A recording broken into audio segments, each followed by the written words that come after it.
Welcome to the Rest of Us podcast. I have David Oblas here from NFC. Thank you so much for coming in and doing this. I'm a huge fan of your events. We have NFC number 171, correct? Coming up on Friday, which means you have done 171 successful events. First, I don't know if I'd use the word successful, but I appreciate that. But I also did not many people know it. I think I didn't keep track for either my first 4 or 5 years. I don't know. So I've done a fight about on average every 6 weeks for the last 24 years of my life. And I guess the first 5 years I didn't keep track. So it's probably closer to 200 I think. Yeah, wow. Give or take. Plus the jiu-jitsu, we don't put a number. We put a different number on jiu-jitsu. So these are just the MMA fights? Just MMA fights. What number are you guys on the jiu-jitsu events? So I guess we changed those up. We did the jiu-jitsu at center stage. Now we've changed it to brew-jitsu. We just did our third brew-jitsu. We did a couple of lead edge during COVID. So I don't know, probably 10 or 12 jiu-jitsu events, I guess. Wow. So, I'm a huge fan of the jiu-jitsu events, because most people won't go, where do you get to go to a bar and then buy alcohol and then watch people do gi fights? It is just such a cool thing that I think Atlanta has. And thank you so much for doing that for the community. And also, Boo-Jitsu is one of my favorite events because I've done a new breed, and you can bring people to a new breed, and it's going to be in a gymnasium that's smelly, and you walk through the front door, and then you have to describe to your coworkers this weird thing that you do on the weekends, and you're I don't know, I'm gonna go sometime between 10 and 5, and it's the same thing for the Boo-Jitsus, but you're in a bar, and I'm this is how it was always meant to be. Yeah. So how did you guys come up with that idea?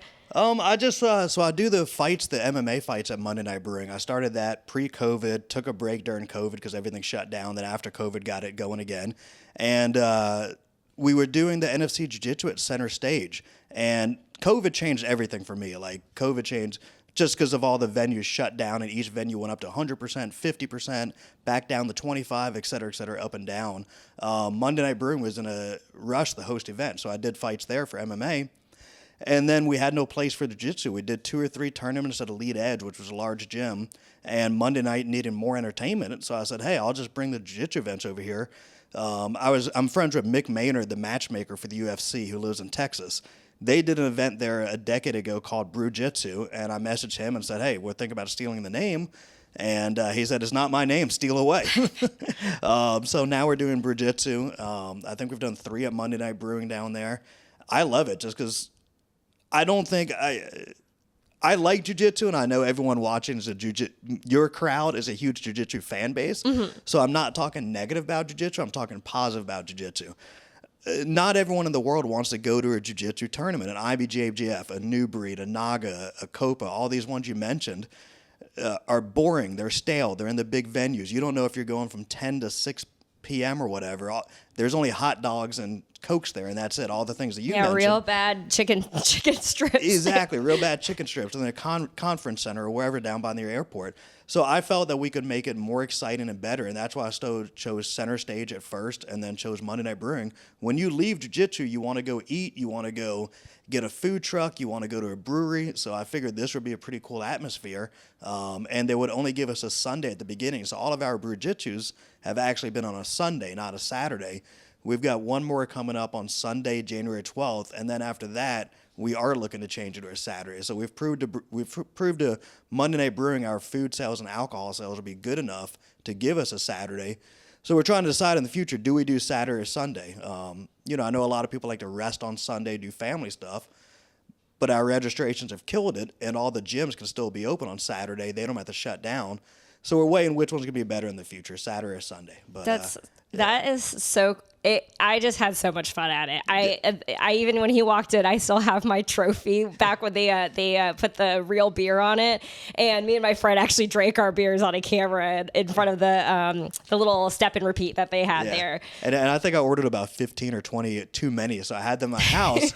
And I just moved this past week for the first time in 24 years. I've lived in the same house for 24 or 25 years. Finally moved. All my stuff is upstairs, and then all the Monday Night Brewing Brew-Jitsu cans exploded.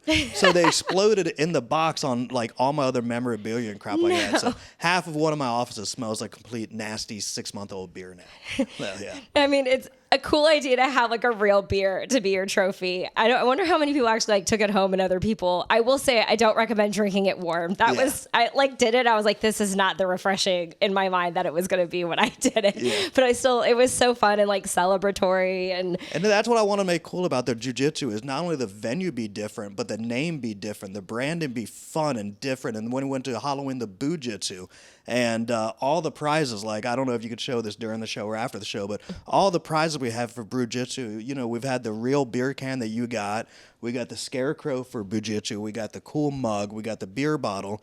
And then the January 12th one, we actually got a 5-liter mini keg, and we've wrapped it, and that's going to be the winner. So all the winners will get like a cool 5-liter usable beer thing that you can store beer in, or for the kids that do the kids that we have open, they can put their Kool-Aid in it. So that would be cute. That is like the G-rated edition. The G-rate or root beer, whatever they want. But I wanted to make everything totally different for the jiu-jitsu community, that they enjoy the events. It felt very different in the best way, because it was just cool seeing all my favorite elements of a jiu-jitsu tournament. I will say the one negative that there was I was drunk coaching. I was like, this is something that I haven't had a problem. I'm like, I'm sure in the background of like someone's video is some very drunk Filipino girl in the corner just yelling at her white belt friend at the end. But I was like, that's why the white belts go at the end. I didn't know you were Filipino. You need to get on here, Nathan Rivera. If you do MMA fighters, he just won with BKFC last week, and he always has the Filipino flag. I didn't know he was Filipino. I didn't know that.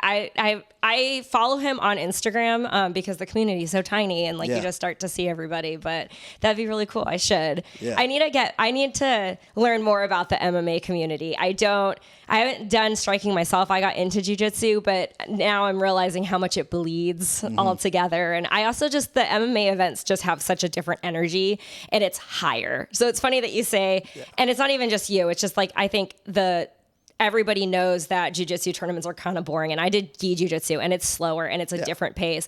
But then when I went to like the MMA event, I'm like, this is so cool. Like, I don't have to fly to Vegas for this. Like, it's right here in Atlanta. Yeah. And the MMA is governed by like sports commissions, correct? Yeah. So MMA is governed by the Georgia Athletic Commission. So they govern MMA, kickboxing, Muay Thai, boxing, and bare knuckle fighting. And then with jiu-jitsu, there's obviously no athletic commission involved. So you can do whatever you want, whether people view that a good or bad thing. There's no one to monitor what you do. Like, there's no contracts. It's just there's completely... no contracts. There's no insurance. There's no doctor. There's no ambulance. There's no athletic commission to make sure you're following the rules. If I don't pay you, there's no one to come back and make sure I pay you, besides you filing a small claims court against me. Yeah, I heard that for the first time. Somebody had shared something on Instagram, and it was describing some kind of like fight promotion that someone drove to another state for, and there was like, they went and their check bounced and I was like, I didn't even know that could happen, but oh my God, it could, I guess. Happens a lot. I've heard that too since I mentioned it. It happened in Atlanta with K2S Combat like a year and a half ago. They did an event with all the Atlanta guys. Everyone says they pay better than the NFC.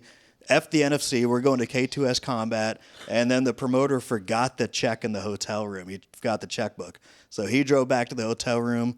The main guy was a guy named Black Rambo. I don't know if Black Rambo's a YouTube sensation, but he was I don't know if he was the money guy behind K2S. If he was horrible at that job. But one show, they were done. No one got paid. The athletic commission had to liquidate their bond, and I think all the fighters got like 30%. So that's a good thing. When there's an athletic commission involved, you have a bond on file. Their bond didn't cover all the purse money, but I think all the fighters at least got like 30% of their purse. Oh, wow. Where in jiu-jitsu, there does not exist that. So. Yeah, someone could promise prize money and there could be none, and you could have paid for flights and like had a hotel. Lucas's eyes, if you could see it on this podcast, his eyes are like, oh my gosh. And it's crazy because that I could see how that would happen, where someone would say we pay better and they can't even balance the basics of the situation. I've made it over 200 events. They made it one event and they failed at that one event, but they pay better than I do. Yeah, that's another thing is like the beginner events, you got to look at it and you're like, okay, 171 successful, whether you say they're successful or not, 24 years of that and paying people and it's successfully like promoting it and having. I also get the text messages from NFC, and several times it says it's sold out way before. And now now we buy our tickets early because I have missed out before on friends' matches because I didn't buy tickets early enough. How did you get into event promoting? Because it feels like such a. Did you have a martial arts pathway? Like, are you a martial arts practitioner at all? I mean, I'm a martial arts viewer, I guess. I always loved boxing growing up. So when I'm 48 years old, so I'm probably older than most of our viewers out there or whatnot. So I was always a boxing fan. We were the kind of guys that my dad, my brother's a year older than me. We grew up during the Mike Tyson, Evander Holyfield era, Riddick Bowe, all those people, whatnot. And my brother figured out on our cable box, we didn't have a lot of money, and everything was pay-per-view back then. Everything was pay-per-view. You couldn't get anything for free. So we'd always watch the Tyson, Holyfield, Sugar Ray Leonard. My brother figured out that you could cut up a milk carton and shove the milk carton in the cable box, and we could watch fights for free. We wouldn't get the volume, and they'd be kind of black and white and squiggly. But that was like my first introduction to watching fights with my brother and my dad.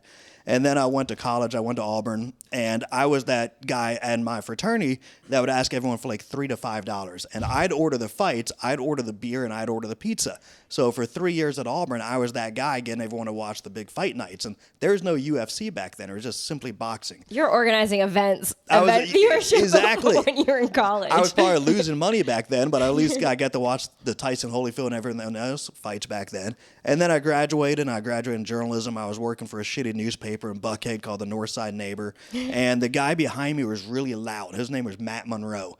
And he just talked super loud. And he was always talking to his dad on the phone. And his dad worked with the Georgia Athletic Commission, what's called an inspector. You go backstage, you watch the fighters wrap their hands, you walk them out to the ring, and you get paid $50. And that doesn't include your parking. You pay your own parking. And I was like, oh my God, that's the best job in the world. I want to do that. $50, I get to go watch boxing?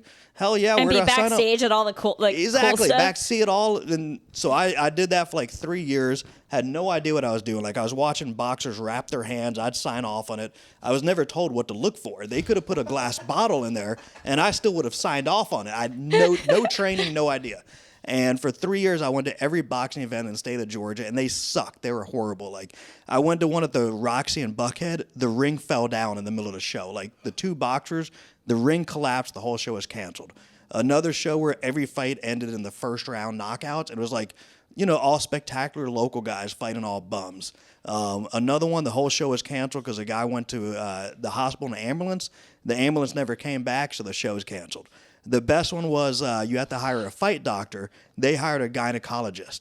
So once the athletic commission got to the event and they saw the fight doctor was a gynecologist that could not stitch up an eye, might be able to stitch up other things, but cannot stitch up an eye, the entire show was canceled. So I was sitting there, I was like, this sport sucks here locally in Georgia. I can do better. So I became friends with a lot of fighters, and I joined, back then it was called LA Boxing. LA Boxing turned into Velocity Kickboxing, which turned into Knuckle Up Fitness. So I was like one of the first 300 members ever.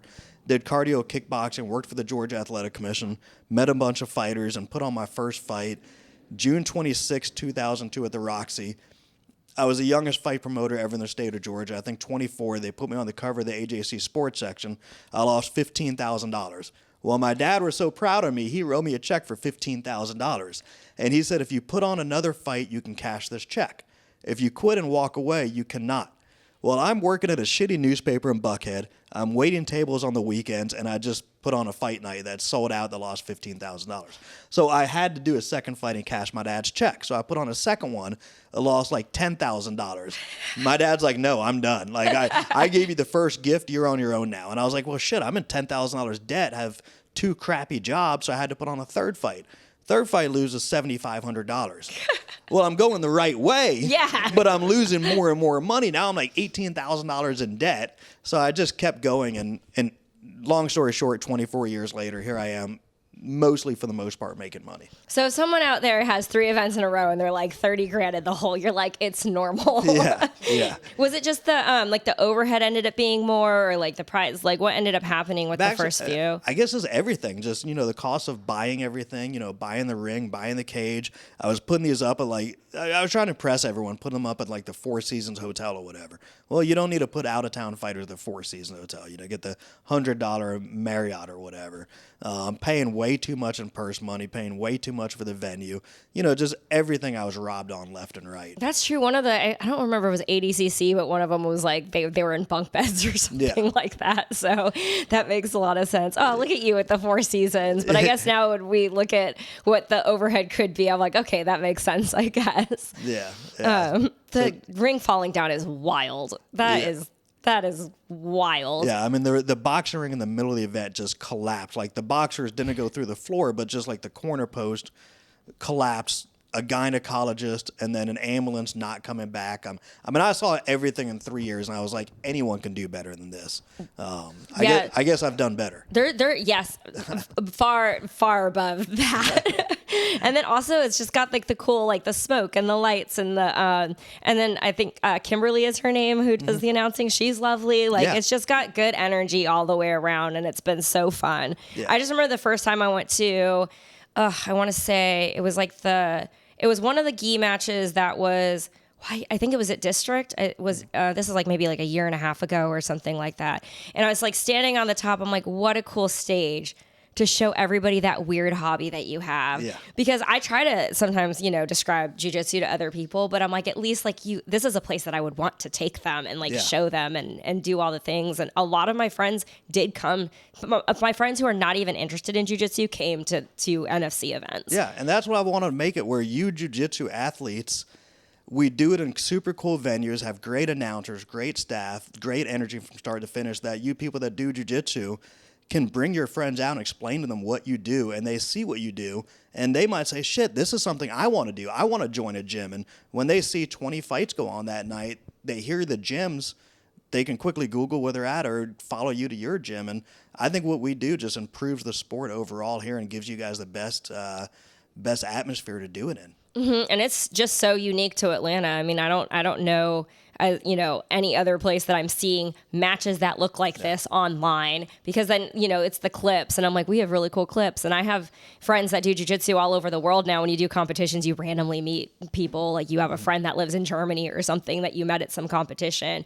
And I'm like, I'm so glad we have something like this here. Yeah. And it makes it just like, so as a sport that's trying to find an audience, like it just makes it even better for everybody. Yeah. I mean, I spend so much time looking at venues and seeing bad venues and telling them no, like middle schools, high schools, convention centers, churches, bowling alleys have contacted me, whatever. All these venues I say no to because I don't think they fit what jiu-jitsu and MMA should be and can be in this city. Yeah, that does make a difference. Like you show up to a bowling alley, you're like in the background while you're like announcing somebody on mat 3. Yeah.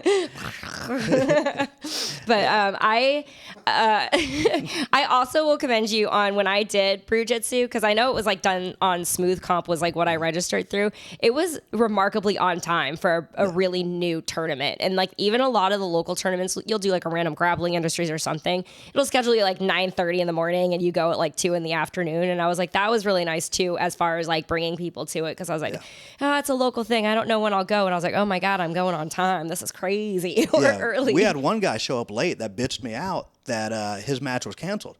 And I was like, dude, we told you on SmoothCon, follow that. We're going to be ahead of schedule. And that was our only complaint through 3 events, is that one guy, we canceled him out because he wasn't there in time. I'm like, my dude, it might be you. Yeah. He said he was just brains trained that every other event runs late. So he's like, I just assumed you guys were going to run late.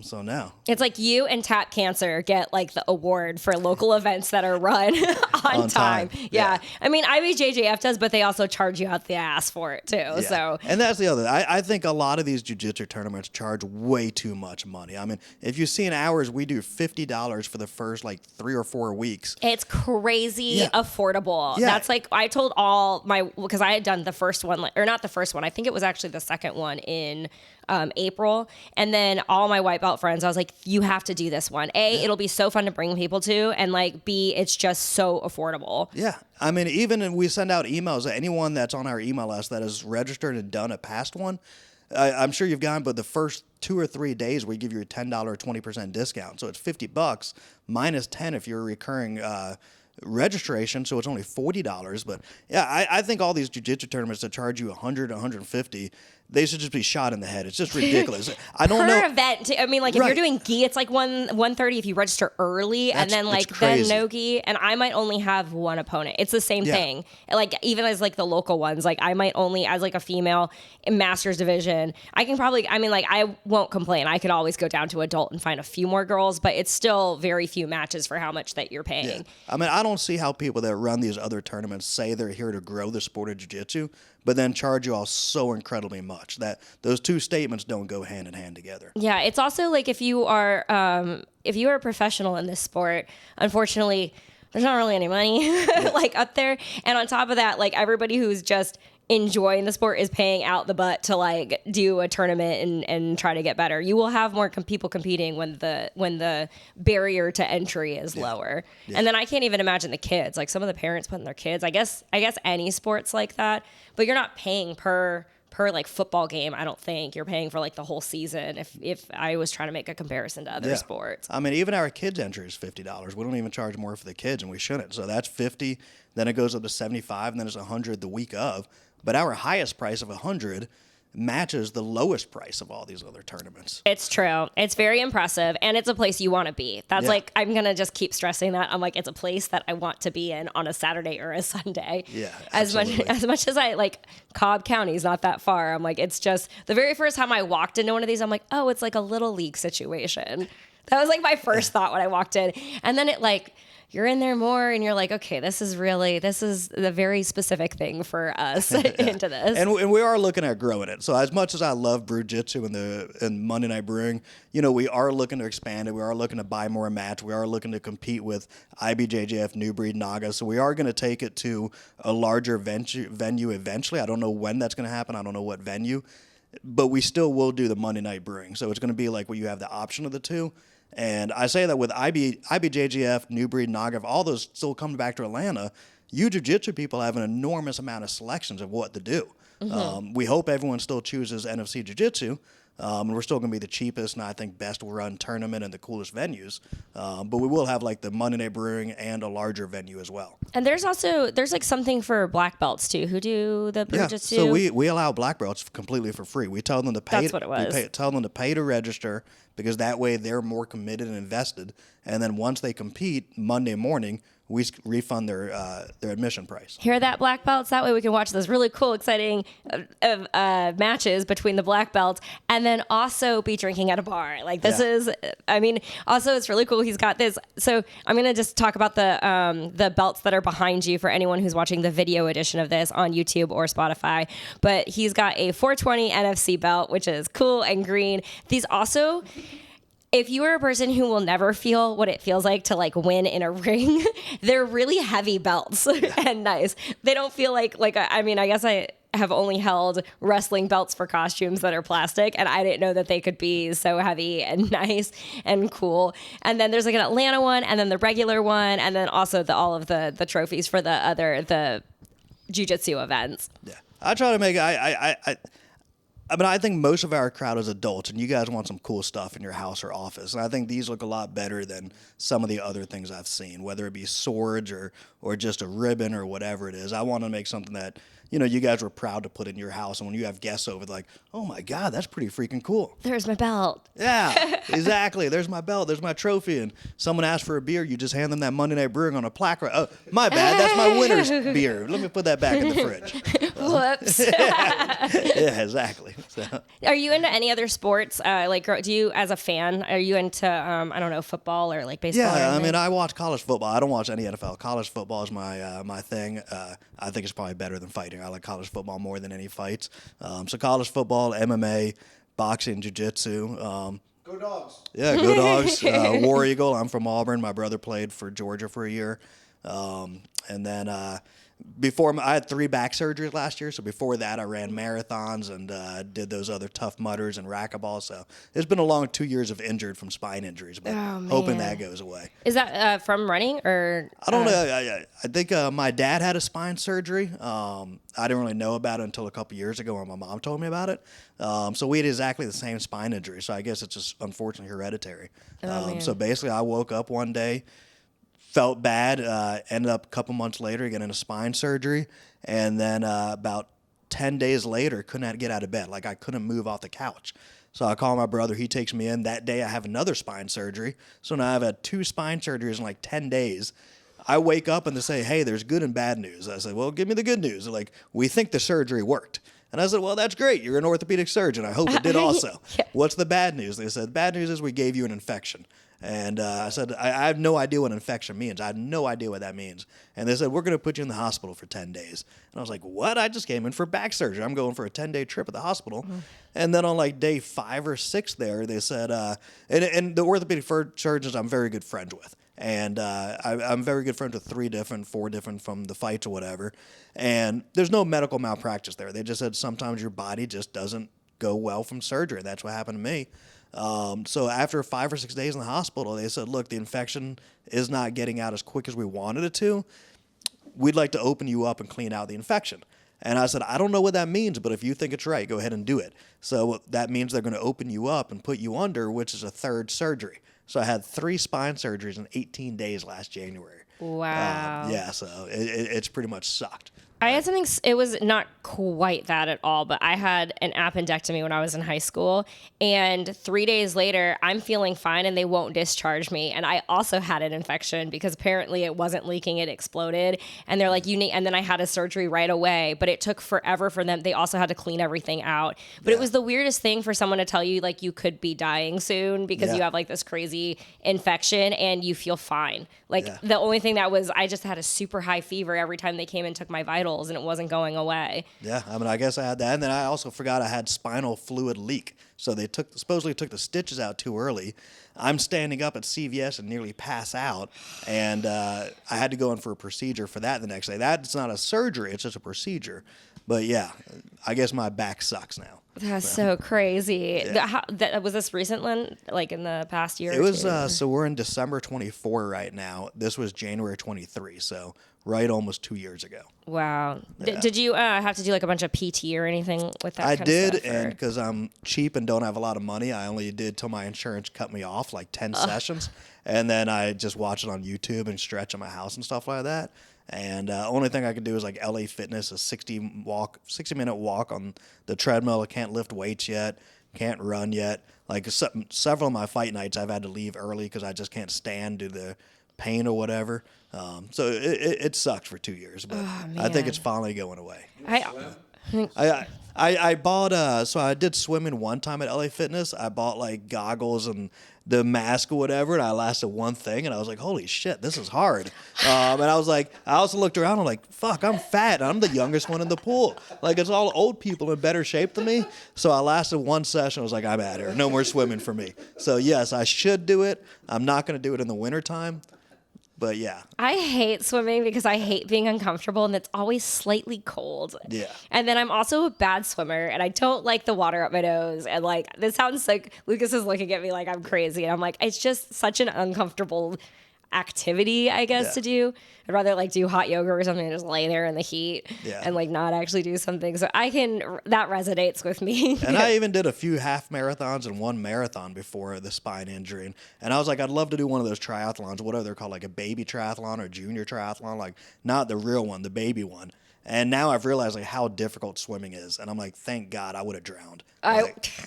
People like I would have as well. And I feel like I like have wakeboarded growing up and like all that kind of stuff.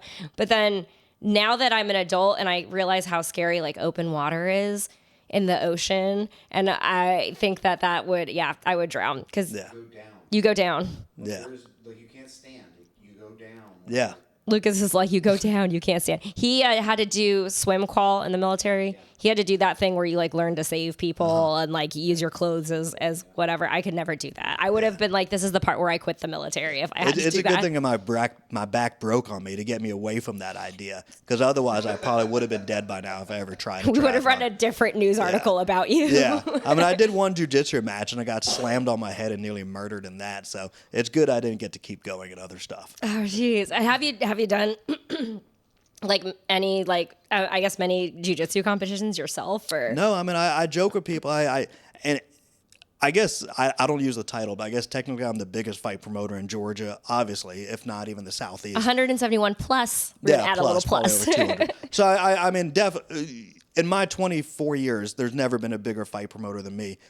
But I have never been in a fight in my life. I've never been in a fight. One jiu-jitsu match, I've never been punched in my face in my entire life. Me neither. Yeah. And I'm a guy, and I've been. But I mean, he's an actual fight promoter. But I have never been in a fight. So like that's the one thing against me. Like everyone's like, you can't be a fight promoter unless you've been in a fight. That makes no sense you're at like, all. I've seen all the blood. I can. Yeah, I mean that's not a qualification. You have to punch other humans to be a small business owner. That's always been one big knock against me. No, you don't. You just have to be good at stuff and treat people the right way. And the checks are good. I mean, come on, guys. The checks are good. The tickets sell or sell out. Yeah, like I feel like it'd be stressful if you were like a new person trying to do an event and even just sell tickets and hope that you have like enough capacity and then and being able to sell them. But I mean, it's a horrible business. It really is. Because I joke with people. For a lot of people, like Thanksgiving is very stressful. You plan for weeks for Thanksgiving, and then it's over in 3 hours. That's literally like a fight. It's planning an event, and Thanksgiving is planning for 10 or 12 people. Or people like doing weddings. Still, only 100 people maybe coming to your wedding. Right, and they had to buy tickets. They RSVP'd in advance. I'm planning a fight night for 1,000 people that usually get shit-faced and on their worst behavior ever, and you never know what's going to happen. So you plan for 8 weeks for it all to be done in 4 or 5 hours, and you're going to have 1,000 people do everything they can to almost ruin the event, basically. And we're just, hoping we make it through without a disaster. And you do that every 6 weeks of 24 years. It is very stressful to do. Yeah, it's herding cattle almost because I mean I think of also. I had one of my uncles was did security for bands, and he was like, it's just managing. He's like, things can turn south so quickly. I'm like, you have to have like all that like exits planned out and all of the things. And you never think about that when you just have like a bunch of people inebriated. Also, like you're watching fighting and people yell and like even sporting events that don't have a combat sport involved. Like if you're at a football game, people get crazy after the Raiders win. When they win, when their team wins, they get crazy. I mean, you think about a concert or a fight night, one of the worst things that can happen as a concert or a sporting game, is a fight and the crowd can break out. Like that's the worst thing is a fight breaks out. Yeah. Imagine putting on a sporting event or a concert where it is nothing but fights all night. And you're talking about, usually with a concert, you have 3 or 4 bands. Each band is 3 people. You're talking about 15 people backstage. With a fight night, we have 150 people backstage. It's the coaches. It's the person doing the thing and actually checking for glass. Yeah. The inspectors, the athletic commission, the doctors, the ambulance, the ring car girls, the photographers, the media, the people that are trying to sneak in, people smoking weed backstage. The fighter that's dating 4 girls, all 4 girls want to come backstage and congratulate him. And now you have a situation where 4 girls are finding out, oh shit, we're fucking the same guy. That creates a situation. Everything creates a bad situation all night long. This feels like that wasn't a theoretical situation. It has happened. Everything has always happened at least once, if not more. And then when you talk about businesses, like, all my friends are gym owners or restaurant owners or this and that. Any business knows what they're going to bring in on a Monday or a Tuesday or on average. When you talk about gyms, they're hoping to sell more memberships, but they know they have 300 members being drafted. Every time I put on a fight night, I start from complete scratch at 0 ticket sales, knowing every single event I do is going to cost X amount, but right now there's 0 money coming in. So it's building that up to where hopefully money coming in is higher than the money going out, but that's one of the most stressful things, is starting from 0 every 6 weeks. That's why I think it's so impressive that you've pulled off these jiu-jitsu events, because it's just a sport that you don't think that a bunch of people are going to go and like watch people in gis do. Like I've seen the quartets, the more super fight structure one, not the not just like the bujitsu. I just remember looking at that for the first time, and I'm like, I've seen kind of like fight to wins and things like that, but I'm like, this is incredible that there's this many people here and like watching this kind of sport, and you had to rent it out with the faith that it's going to sell out. Right. That's crazy to me. Yeah. And that feels stressful to me. Yeah. And you got to hope that like there's not a horrible highway shutdown that day, or there's there's not a shooting like the New York City shooting a week ago. No one wants to leave their house because you want to keep watching CNN or Fox, or you got to pray there's no terrorism, or pray, even one time at District, when we were there, the bathrooms overflowed downstairs, so we had no bathrooms. Everyone to go upstairs. Thank God they had upstairs bathrooms, but we've had venues where there's no bathroom. We got to send people outside. So, I mean, almost everything that's happened has happened over the years. Yeah, people don't think about toilet numbers, but I have thought about toilet numbers. Even when I do like small, like someone's random like event in a gym, I'm like, there's one toilet there. I hope they rented porta potties because there's one toilet there. I've thought about that as I see more gym jiu-jitsu events going on. I'm like, my God, they're going to kill the jiu-jitsu mats out there. They're going to break something. If they only have one toilet, if that toilet breaks and they don't have a plumber there, you're going to have 300 people. With and then like you were selling, maybe they were selling beer or something or even giving it away. And I'm like, just people drinking water over 6 hours or whatever they plan with all these super fights. Yeah. And you have that one toilet, like consistently flushing in the background. Yeah. That's correct. And then parking, like what happens? Parking. Yeah, parking. And then just like the permits that you even need to have that to an event of that size in that area for the in and out of the parking. Because we live in this area in West Midtown. There's a couple places that they're not bars, but they hold events like they are a bar. Yeah. And it'll be 3 a.m. and we hear nothing but honking because they just the lights patterns do not handle the amount of traffic that's coming in and out of here absolutely. for it. Yeah, and when other gyms have talked to me about they want to host an event there or whatever, one thing I talk to them is, hey, what other things are in your shopping center? Do they want, when I see other gyms and there's a restaurant or two in the shopping center and they're talking about a Saturday night fight night or Saturday night jiu-jitsu, I'm like, that Provino's next door ain't going to be happy when you take up 500 spots and they have nowhere for their customers to park on a Saturday. And even if it's like another gym or something next door, Saturday classes, like that's all they do all day is classes on Saturdays. So that's so much to think about. Yeah. And then over the years, thank God with experience, you're like, okay, we can mitigate some of the common things that we would be thinking of. But if anyone's watched the Fire Festival documentary, sometimes I see other events going up and I'm like, this is going to be a fire fest. Yeah. I will say the worst event I've ever done was at Buckhead Saloon. And again, everything during COVID changed. So I had to use outdoors events during COVID because we couldn't gather and we couldn't be inside. And if you're someone not from Atlanta, Buckhead Saloon burned down. So. It did burn down. Thank God, because they wanted me to come back and do another fight. It almost got to the point that I was the one that was going to burn it down, but I feel bad because it burned down. But yeah, so Buckhead Saloon, we did a Saturday night fight there during COVID, and it started absolutely pouring. We had a tent over the cage and everything like that, but there is a baby pinhole size in the tent, and it was honestly just a pinhole size, and it was right over the cage, and it started pouring that night. I mean, it was raining so bad, I got a weather alert on my phone, and that almost never happens. But we kept the fights going. The fans were absolutely drenched, but we were like, okay, we're going to keep it going because, there's fighters from out of town, the athletic commission, our doctors own their own practice, so it's not like we can just make this up. You can't really have a makeup day per se. So we did it until Bolo, he got in the cage. The first kick he threw, he slipped, and we thought he was going to tear his ACL or MCL or whatever. So we finally said, that's enough. This pinhole. We kept cleaning the cage between rounds. It just wanted to dry off. And when I brought the tent back next week, they discovered there was a pinhole size and refunded my money. But anyways, long story short, we canceled the fight that night. We redid it all Sunday.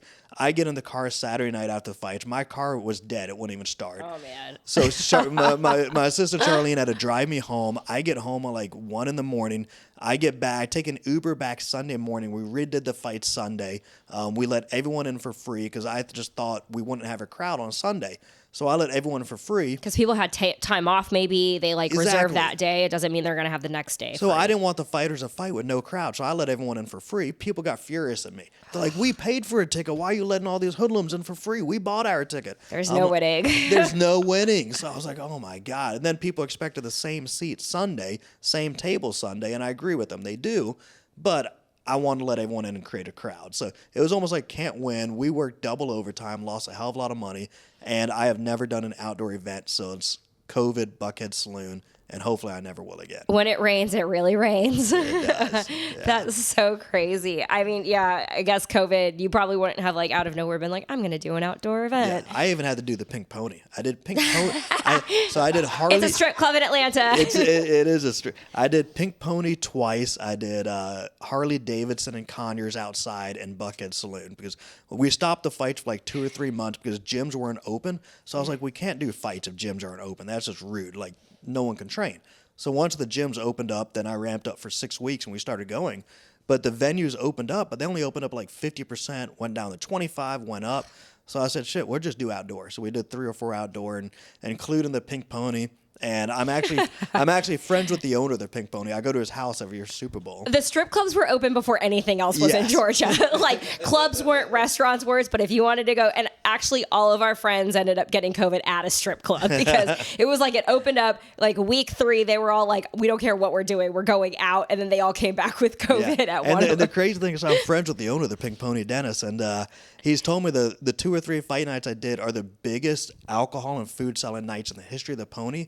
Outside of the Super Bowl. Wow. The Super Bowl is the only thing that beats us every year at the Pony. So he's been begging me to go back. I'm like, Dennis, like you were a COVID thing for my fights. I can't take my fights back to the Pink Pony parking lot night. And we were in the back of the parking lot, right between the dumpster and the volleyball court. Like, have you been to the Pony? Yes, I have. Have you been to the back where the volleyball court I have is? not. So there's a sand volleyball court, and that used to be because it used to be popular with the strippers back in the day. Like they do Sunday volleyball, and they had the only sand volleyball court around. So they had like a volleyball league, and the strippers would come out and play volleyball with you and hope you come inside and spend money. So they have a sand volleyball. So the fights would go on right in the back parking lot with the dumpster right there and the sand volleyball court right there. You cannot make this up. No. This is actually one of the more Atlanta stories I've heard is the strip club fight night between the volleyball court and the dumpster. Yeah. So now you see why I can't go back there. Like I don't it think is a cool venue though. I don't think I'm a lot higher than the Pink Pony back parking lot. I'm not much higher. I'm just 1 or 2 notches higher, and I don't want to go backwards right now. That's too funny. It's funny because my first thought when I walked into District, I was like, this looks like it could be a strip club because it's got kind of like because Pink Circular. Pony has that. Yeah, it's like the circular and it's like the tall ceilings. The craziest stripping event that we ever was at the Pink Pony. There was a stripper. She like climbed to the ceiling and swung on the rafters and then like landed in the splits. And I thought I was going to see someone die. I was like, and I looked at Lucas. I was like, this is why no one's watching the Olympics like this right here. So while we're on the Pony, I judged a stripper contest there like 15 years ago, Miss Nude World or something like that. I'm like, hell yeah, I'm a fight promoter. I'm going to judge Miss Nude World at the Pink Pony. Did they invite you to do this? They were did. Like I was one of the celebrities, I guess. And I was there with Lindsay Marie, an afternoon host on Rock 100, which was 96 Rock a few years ago. And she had just moved from Chicago, and we were sitting next to each other, and we met. So I'm a fight promoter. She's a single girl, like midday host on 96 Rock. And some girl stripping to the devil went down to Georgia, and then all of a sudden she lights her vagina on fire, and fire starts coming out of her vagina. That was her first night from Chicago. We met that night. So now we're like friends, and we still joke about that as our first ever meeting. And people are out here going to Thailand to see stuff like this. I was like, little did you know if you had just gone to the Pink Pony. Yeah, I guess they do that all the time. I don't know. I've aged out of it. I didn't know that they did that. I was impressed with the girl swinging from the rafters who landed in the splits. Yeah. So if your husband ever puts on The Devil Went Down to Georgia, get the lighter fluid out. Be like, I know what you expect to see, babe. That'll be like the new halftime. There'll be the ring girls, and then we got to book the strippers who do the trick. Yeah. But I guess our people like the Pink Pony. Like, again, 2 of our fights were the biggest selling nights outside of the Super Bowl. I think our fans, the fighters, love the after party there and love to hang out there. Just I can't do it again there. And the athletic commission even puts rules in there. Like when we were talking about the athletic commission earlier, so I had to have everything outside to where no fighter, trainer, athletic commission member would ever have to go inside if they chose not to. So do they make these rules just for you? Yes. Doing it? There had never been a fight approved at a strip club in the state of Georgia before this, ever. But they were like, it's COVID. Is that what the argument was? It's COVID, exactly. It's at a volleyball court. It's at a volleyball court. During COVID, MMA and fire in the vagina go hand in hand, I guess. Look, it was strip club adjacent. Yeah. So we had to have everything outside: food, beer, water. The tents for the fighters were outside. We had to bring in air conditioned porta potties outside so everyone could be comfortable. Like there had to be no reason to go inside unless you wanted to go inside. How big was like the audience for this? I think every time was about 800 or 1,000. I know one time we had Bolo on the card and Clay Harvison on the card. Both those guys are like MMA legends here in Atlanta.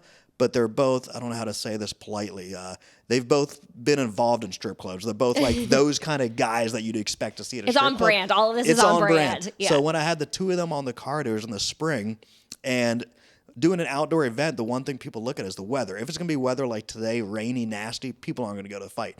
But that day it was going to like beautiful, 80, 85. Ticket sales kept going up. I think we had like 1,500 people out there. Wow. Which was huge. Like that was a grand slam for us. Wow. Did you, I guess, was there like the tickets will sell out point or not because it was like the outdoor venue and it was, I guess, kind of pretty. I think during COVID I was pretty broke. So I would have never stopped selling tickets. That's fair. And interesting enough, after you watched your friend fight, like I always say at fights, people always want to watch like 3 or 4 fights. Like if you go to a 15 fight card for mine at the Battery this Friday, I know you guys are there to watch Gi and you might want to watch a few other ones, but half the time the crowd's going to want to have a drink, meet guys, meet girls, chit chat, ride the bull ride the bull at the PBR, Yeah. be social. At the Pink Pony, 80% of the crowd was always outside, 70%, but then you'd see a lot of people kept going inside. So after their friend fought, they'd go inside and they wouldn't come back out for like another 3 hours. Like they'd pay $50 or $100 for a ticket, and then once their buddy fought, you'd never see them again.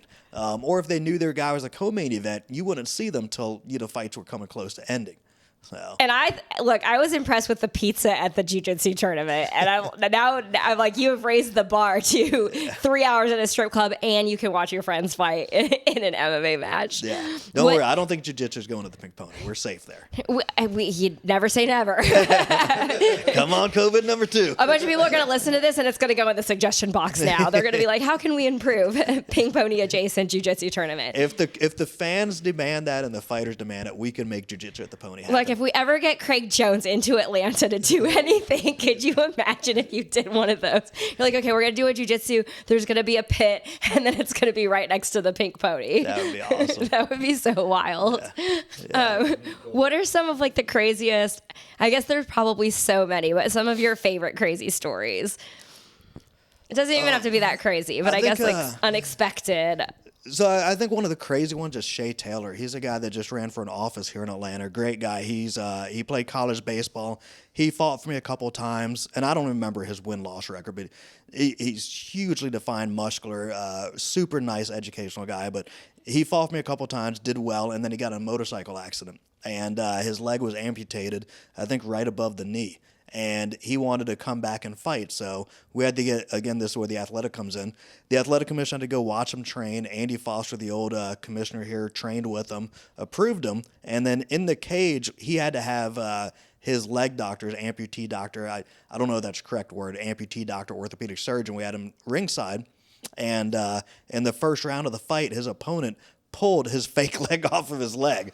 So, we had planned for everything that happened. Like, does he weigh in with his fake leg or not? If you weigh in without your fake leg, you're going to weigh less. So you might be able to go weight class down. If you weigh in with your fake leg, it weighs more than your actual leg. So he had to lose more weight to fight at the same weight class he had before. So we had to go through all those kind of things. Can he kick his opponent?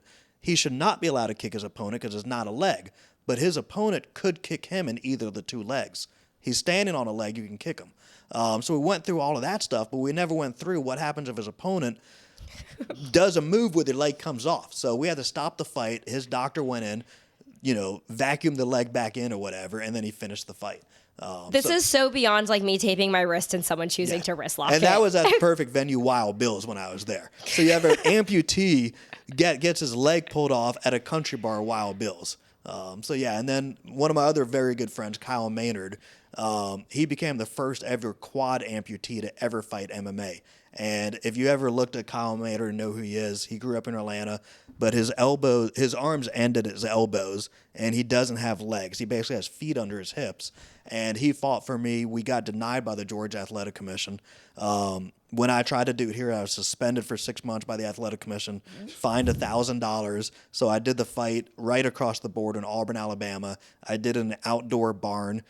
So during the fight, you see like dirt coming up on the ring and stuff like that.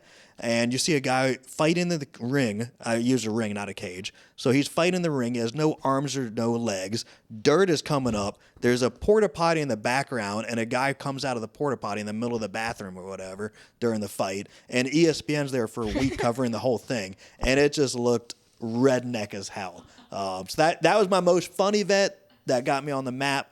but most crazy as well, a quad amputee fighting. So is that common for the athletic commission to approve all of the matches, or is that just because of their situation? They have to prove every fight. So like Oh, if I wow. try to fight you and I'm 5-0 and you're 0-10, they're going to deny that fight. So yeah. So they look at the records, and then that's how that they approve it. They look at the records, and then if we have an argument why, like I might be 5-0, you might be 0-5, but I've fought 5 complete and utter losers, where you're 0-5, but you fought 5 really, really good people, they would approve us because our records are different. But when you look beyond the record at the opponents we fought, we might be even fights. Oh, wow. And they definitely don't do this at jiu-jitsu at all. No. There's nothing in jiu-jitsu. No, Yeah. nothing comparable. And that's for, I guess, safety to like not let someone go in the ring and die. Yeah. Okay. And just the athletic commission never incorporated in jiu-jitsu, so it's not something that they do. They just do when it comes to striking. Just when you start striking, that's when the athletic commission approves it or not approve. Like they just started allowing bare knuckle here in Georgia a few months ago. We don't allow slap fighting, like the Dana White's power slap. That's not legal in the state of Georgia. Oh, wow. So like that's like a combat jiu-jitsu, I think, so does an open hand. We've tried to do combat jiu-jitsu, and that's not legal in the state of Georgia. So, Oh, wow. like, if I add a combat jiu-jitsu match to one of my cards, I could be charged with a felony for promoting unarmed combat in Georgia. It's crazy you could hit somebody in the face with bare knuckles in this state, but you can't do an open hand jiu-jitsu match. Yeah.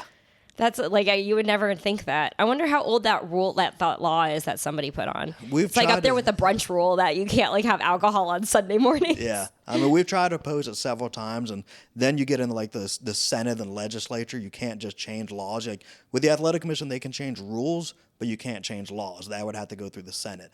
And it just becomes extremely difficult where I've changed a few things, but at that point, I'm like, I'm out. Combat jiu-jitsu right now is not important enough to me. Yeah, that's like a lot of work for something that is already kind of a very, very new event anyway. Right. Like I've fought many things. I've won some and I've lost some, but I always try to pick like what battle is important to me. Yeah, I don't think the time is there for the time commitment. I'll let to someone fight else spend that money on attorney and fight that fight. That's more into jiu-jitsu, and then Yeah. this is like at least like an extension of jiu-jitsu to open up the viewership maybe. Right. That's somebody else's legislative battle. Yeah. I mean, now we've got like people that want to have males fight females. Again, Gabby that's Garcia did that. Right. That's not my fight. You know, so if someone else wants to have a male fight a female in boxing, kickboxing, MMA, they can go spend the money. They can fight that one. I'm not interested in it. Yeah, that's just a lot of moving mountains. Yeah. And that kind of thing. And they also, so if they look at the record, then they also look at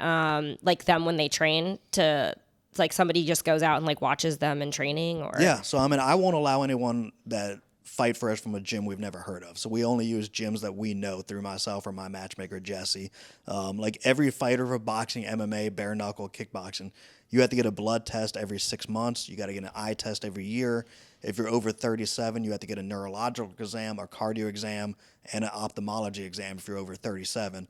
That's got to be done every 12 months. And then, yes, we do have to match fights up according to, you know, skill level, age, stuff like that. Is the blood test like a health thing, or is it like if you bleed on someone, are you going to give them something? Yeah, so we got to test them for hepatitis B, hepatitis C, and HIV.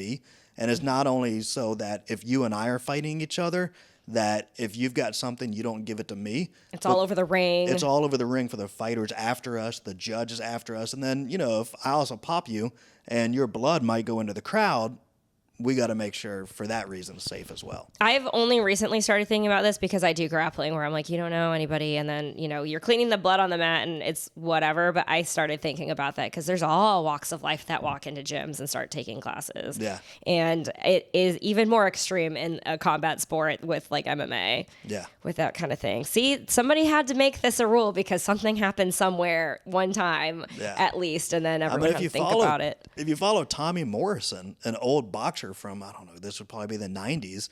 He was in Vegas. I can't remember who he was supposed to fight, but he was one of the minor champs back then. And I remember seeing on ESPN Sports Center, he tested positive for HIV. And this was a day or two before the fight. So everyone flew to Vegas. The whole promotion was going on. And then the whole thing was canceled a day or two before, and his HIV test came back positive. And then I think he even fought years later or tried to fight. I think he might have fought in some Arkansas or Alabama or some backward state like that allowed him to. And he was like one of the first ever fighters that tested positive for HIV. and I don't know, maybe I need to Google this later before I talk too much about it, but maybe he was in a remission, maybe it was a state that didn't care. I don't know, but I think he fought once. Oh, wow. Yeah, God, I wouldn't even think about that being like a factor. It could kill someone's whole career if they can't like do any matches after that because of something came up like that.